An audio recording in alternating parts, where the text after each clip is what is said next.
What if failure doesn't strike you, but seduces you? We're told that failure is an event, that it arrives suddenly, unexpectedly, unfairly. But what if the truth is much darker? What if failure is not something that happens, but something you invite? What if you've been rehearsing your downfall, one doubt at a time, one excuse at a time, one unconscious belief at a time? Most men don't crash overnight. They sink slowly while repeating one dangerous phrase: I'm being realistic. That phrase is failure's favorite perfume. It smells like wisdom, but it poisons your expectations because you don't get the life you want. You get the life you believe you deserve. And if your mind is quietly accepting failure as inevitable, then your actions, your posture, your habits all start cooperating with that outcome. Failure isn't just a result, it's a mindset, a mood, a mirror. And if you're not actively resisting it, you're already surrendering. So today, we're going to expose how failure seduces you, and more importantly, how to kill that mindset before it kills your future. There is a silent killer far more dangerous than poverty, rejection, or bad luck. It doesn't break into your life. It doesn't announce its presence. It whispers. It tiptoes into your thoughts wearing the mask of caution. It dresses itself in phrases that sound smart. And before you know it, it has taken the throne of your mind. Its name? Failure consciousness. And the most terrifying thing about it is this: you never feel it arrive. You only wake up one day living a life built by it. Failure consciousness doesn't start with a broken business or lost opportunity. No, that's just the symptom. It starts in the invisible realm, the offhand comments you internalize, the looks you interpret as judgment, the quiet comparisons you make when scrolling online. It begins as an emotional posture before it becomes a physical reality. Somewhere along the way, you absorbed an idea. Maybe I'm not cut out for more. And you didn't argue back. You didn't declare war on that belief. You let it nest. You let it decorate your thoughts. You let it rent space in the temple of your own mind. That was the moment failure took root. Failure consciousness is not always loud. In fact, it often sounds like this: let's be realistic. It's probably not for me. I'll try, but I won't get my hopes up. These sound responsible, mature, even humble. But let me make this crystal clear. Humility is not the same as self-rejection.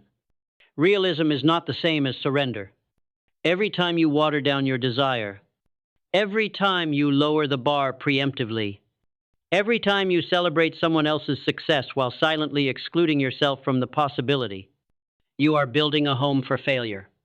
And failure, like any parasite, loves a home with no immune system. You can't hide the state of your mind. Not for long.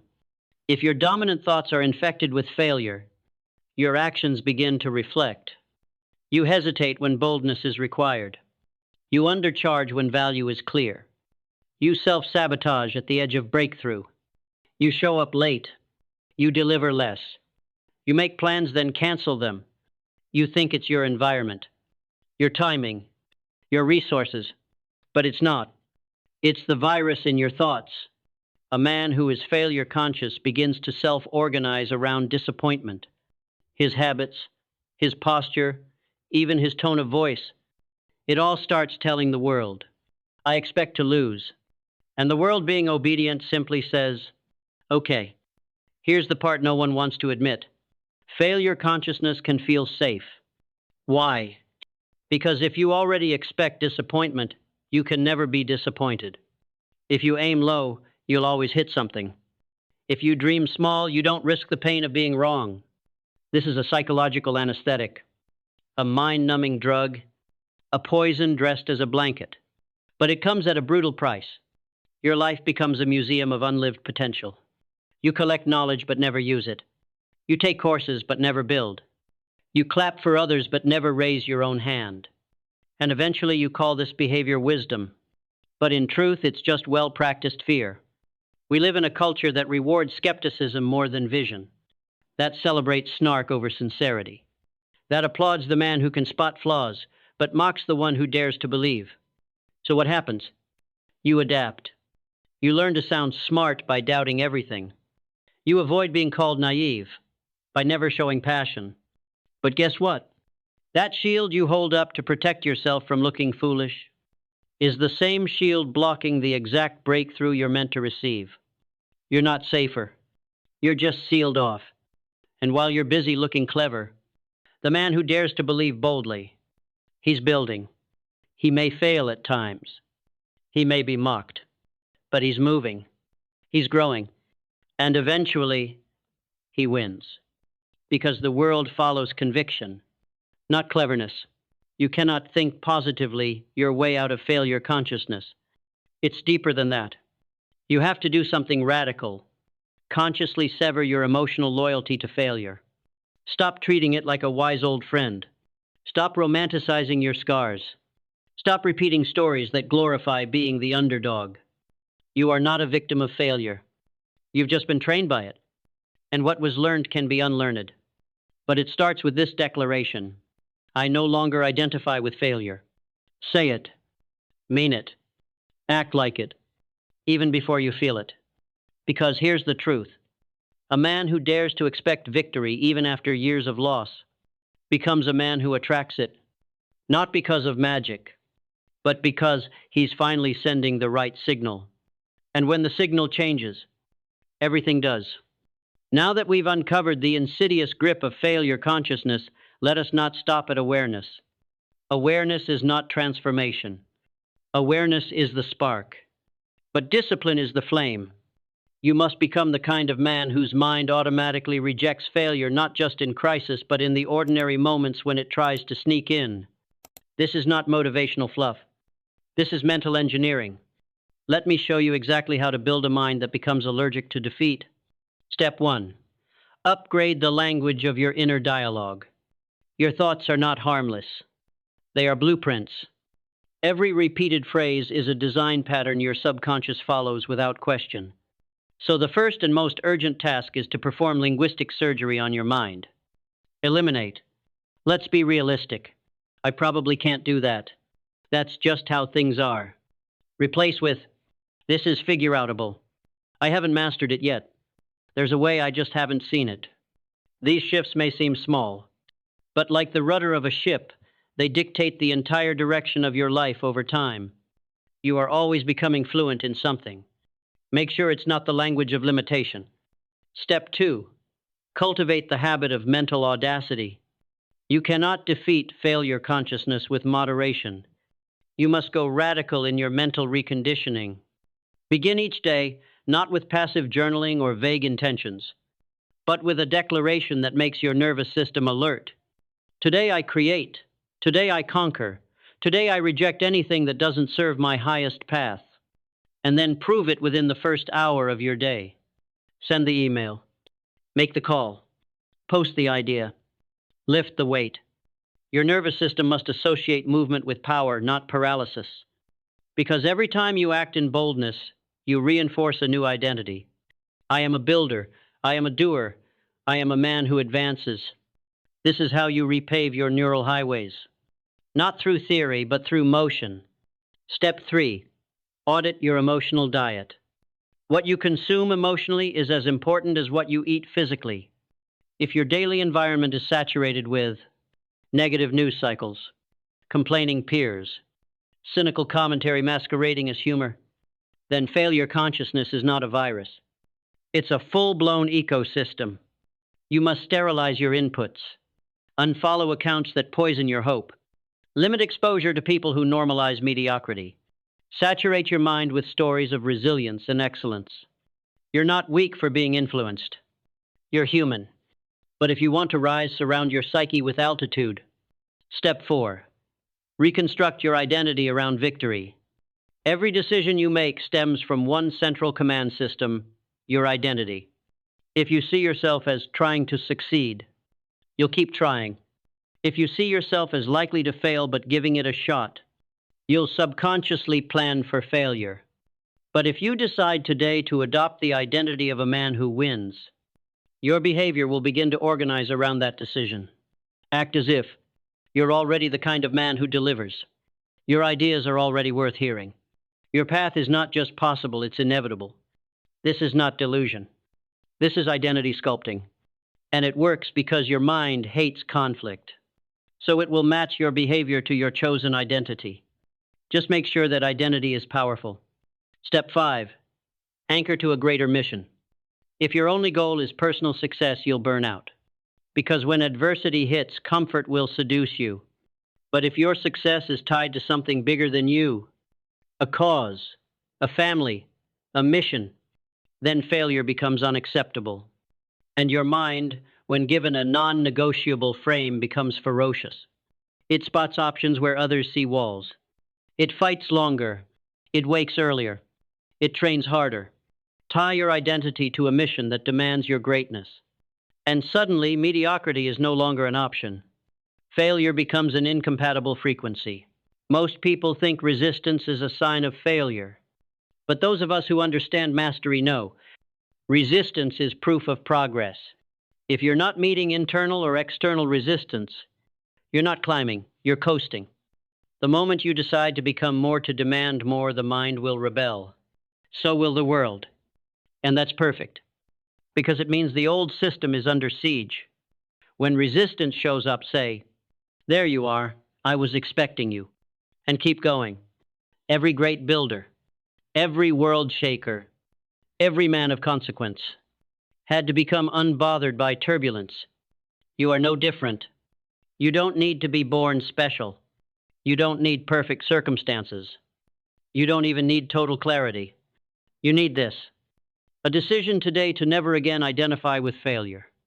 Then, back that decision with ruthless alignment, in thought, in speech, in behavior. And soon, you will no longer try to avoid failure. You will become the kind of man for whom failure is simply not an option. By this point, if your spirit is stirred, good. But let me tell you something crucial. Transformation does not happen in the moment of insight. It happens in the hours after, when no one is watching. This is when the old frequency returns. The whispers of doubt, the gravity of your former self. And it's in those private moments that the revolution must begin. Your environment is not just physical, it's electromagnetic. Every thought you think, every word you speak, every choice you make is a transmission, a frequency. And the world is constantly reading that signal, consciously or not. You don't attract success by shouting louder. You attract it by resonating higher. This is why two people can walk into a room. One is ignored, the other is magnetized. Why? Because one is living in the frequency of belief, the other in the frequency of fear. You must now raise your baseline, not just in habits, but in energy, in posture, in mental tone. Become incompatible with low-frequency thinking. And the people, opportunities, and outcomes at that level will stop recognizing you. What life feels like above the frequency of failure. When you rise above failure consciousness, something strange happens. You stop needing external validation. You begin acting with creative urgency. You speak less but say more. You move slower but arrive faster. It's not because the world changed. It's because your signal did. Your intuition sharpens. Your timing improves. Your words carry weight. You no longer argue for your limitations. You stop explaining your ambitions. You walk like a man on assignment. And the world, curious and confused, starts making room. Mastery over reaction. Becoming the architect of your energy. Most people live in reaction. They hear a comment and shrink. They see a failure and spiral. But not you. Not anymore. You must begin to see every external circumstance as a mirror of your inner dominance. A delay is not a denial. A loss is not an identity. A no is not a prophecy. You are the architect of meaning. And when you control the meaning, you control the mood. And when you control the mood, you master momentum. This is emotional sovereignty. It is the highest form of freedom, and it's only available to men who reject the frequency of failure. Kill the noise. Protect the signal. In a world of noise, your biggest threat is distraction. The failure-minded man is addicted to drama, to novelty, to scrolling and comparing. But you You must become monastic in your focus. Create a sacred ritual. Start your day in solitude. Set a singular intention. Build one meaningful piece of work before the world interrupts you. This rhythm repeated becomes magnetic. Because clarity is rare, and rare is respected. Build evidence daily. You do not become free from failure consciousness by declaration alone. You must build evidence, daily, ruthlessly, without applause. What is evidence? A commitment honored, a promise kept, a bold idea launched, a conversation initiated. Small acts performed with consistency begin to rewrite your self-concept. Eventually, you stop wondering if you're worthy of success, because your actions keep proving, I am the kind of man who follows through. That's the death sentence of failure consciousness. Not words, but proof. When you begin living above failure, people won't always understand. They'll say, you've changed. You're intense. You're too serious. They'll try to pull you back into the familiar, into old rhythms, old roles, old expectations. Smile, stay kind, but do not step down, because you didn't rise to impress them. You rose to fulfill your assignment, and the more you live in this new frequency, the more others will begin to rise without realizing why. You'll become a thermostat, not a thermometer. You won't measure the room. You'll set the tone. And that is the beginning of true leadership. You've already seen it. What failure looks like, what it feels like, what it costs. Now, you've begun to taste the alternative. A life powered by direction, belief, action, and mental clarity. This is not a motivational speech. It's a mental upgrade. And now that the download has begun, you can never return to default. Because once you've tasted momentum, stagnation tastes like poison. Welcome to the higher frequency. Now guard it with your life. Let's pause for a moment, not to rest, but to look inward. After all this, you must make a decision. Not just a motivational one. Not a half-hearted promise to try harder. I mean a soul-deep reorientation of self. Because this journey isn't about tips or tactics. It's about identity warfare. Are you still the man who negotiates with failure? Or are you becoming the man who walks above it? There is no in-between. There never was. The threshold of no return. Most people live in cycles. Progress, doubt, sabotage, restart. They call it life. I call it mental purgatory. But every great transformation has a moment where the man looks himself in the mirror and says, I'm done retreating. That is the threshold of no return. Once you cross it, you don't go back. Not because failure disappears, but because you no longer identify with it. And when you reject that identity, failure loses its grip. How to lock in the transformation. It's easy to feel powerful while reading. Harder in the quiet hours when old voices return. So what do? You ritualize your new self. Every day, anchor into your new identity with a decision that contradicts your past self. An action that feels bold, not safe. A word spoken with clarity, not doubt. Track these moments. Count them. Stack them. Because repetition builds reputation with yourself. And your self-image is simply the story you keep proving true. So rewrite it. Every single day. You become what you normalize. If you still tolerate negative thoughts without challenge, excuses without confrontation, delay without consequence, then you're not building a future. You're preserving a pattern. Burn the old scripts. Rewrite the rules. Normalize dominance, not survival. Most men think mindset work is soft. It's not. It's savage. It's surgical. It requires unforgiving self-honesty. And once mastered, it makes you unstoppable. Because you'll no longer need to fake confidence. You'll be living it. What happens next? Here's what will unfold if you keep walking this path. People will question you. Life will test you. Fear will flirt with you. But you will move with a different frequency. You'll stop chasing opportunity and start commanding it. You'll stop needing praise and start producing results. Failure will knock, but find no entry. because the man inside is now a fortress. So I ask you now, will you walk like a man who knows his future is non-negotiable? Will you speak as if your words build empires? Will you treat failure not as a verdict, but as an outdated frequency you no longer tune into? Because if you do, then today isn't just another day. It's the day you became immune, not to failure's existence, but to its seduction. You're no longer the man who tries. You're the man who embodies. And that changes everything. Final words. If you're still here, still reading, still breathing with purpose, then congratulations. You've already done what most never will. You've stepped out of the frequency of failure. You've crossed the threshold. Now the real work begins. Subscribe to this channel because here we don't feed you motivation, we feed you mental ammunition. Hit the bell so you never miss a single transmission that sharpens your edge.